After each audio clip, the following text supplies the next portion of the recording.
যে মানুষটা আমাকে হেট করে সেও আমার এই কাজটাই দেখছে। ম্যান টু ম্যান যখন আমাকে নিয়ে ভালো মন্তব্য করবে, ওটাই আমার কাছে অ্যাচিভমেন্ট। আমার পরিচয় তো চলচ্চিত্রের নায়িকা। সর্বপ্রথম আমি অনেক বছর ধরে সিনেমা অঙ্গনে কাজ করছি। আমাদের বাংলাদেশের মানুষ আমাকে যেভাবে ভালোবাসেন, তো ওই ভালোবাসা থেকেই আসলে একটা পথ প্রদর্শক বলতে পারেন। তো আমার কিছু অনুসারী আছে, ভালোবাসার মানুষ আছে, ফ্যান ফলোয়ার্স আছে। কেউ যখন নতুন ব্যবসা প্রতিষ্ঠান আসলে করতে চায়, তখন চাই যে আমার যেন এটা একটা মার্কেটিং হয়। আমি যেন অনেকের কাছে আমার এই বিজনেস, আমার এই যে সুন্দর উপস্থাপনাটা যেন পৌঁছে দিতে পারি।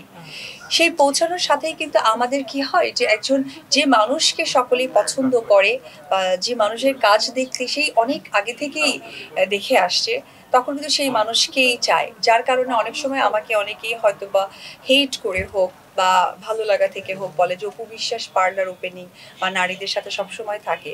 এতে করে আমি একদমই কষ্ট পাই না, আমি খুশি হই।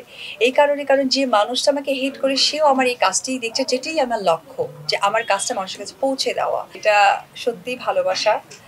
এটাই আমার চাওয়া পাওয়া। আমার কাজের তো এটাই অ্যাওয়ার্ড।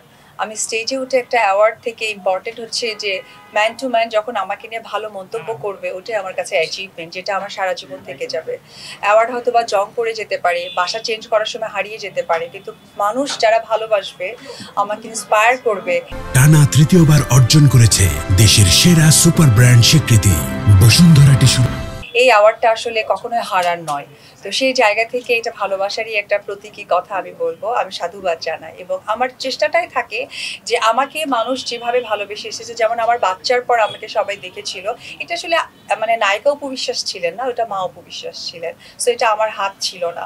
যখন আমার হাত এসে গেছে, তখন আমি ঠিকই আমার দর্শকদেরকে হতাশ করছি না, কাজের জায়গাটা এগিয়ে নিয়ে যাচ্ছি। প্রিন্স মামুনের স্যালুনটা যেটা ছিল, সেটি হচ্ছে আপনাদেরকে আমি বলেছিলাম যে আমার এবং হচ্ছে কি কাজী মাহফুজ এবং আমাদের মাসুদ খান বিউটি জোন, যে নামটা আপনারা খুবই পরিচিত।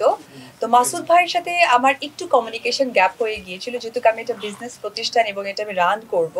আমি পরবর্তী সময় জানতে পারি যে প্রিন্স মামুন এবং হচ্ছে মাসুদ খান, তারা দুজন এটার মালিকানা ছিলেন। এবং লাস্ট কিছুদিন আগে আমার একটা মিটিংও হয়েছে প্রিন্স মামুনের সাথে, যেটা এখন প্রিন্স মামুন নেই। প্রিন্স মামুনের যে অংশটুকু আছে, সেটা আসলে আমি এবং কাজী মাহফুজ মিলে রান করব। আর আমাদের যে মাসুদ খান ভাইয়া আছেন, উনি তো আছেনই। সো প্রিন্স মামুনের অংশটুকু এই মুহূর্তে এখন আমি বা কাজী মাহফুজ পরিচালনা করব। আসলে দেখেন, আমার পরিচয় তো চলচ্চিত্রের নায়িকা। এটা হচ্ছে কি আমার সব থেকে বড় পরিচয়। আমাকে যে দর্শকরা চেনেন, তারা আমার পরিচয়টাই জানেন নায়িকা থেকে। এবং যে ব্র্যান্ড থেকেই আমাকে ডাকেন, তারা কিন্তু অপু বিশ্বাসকেই ডাকেন।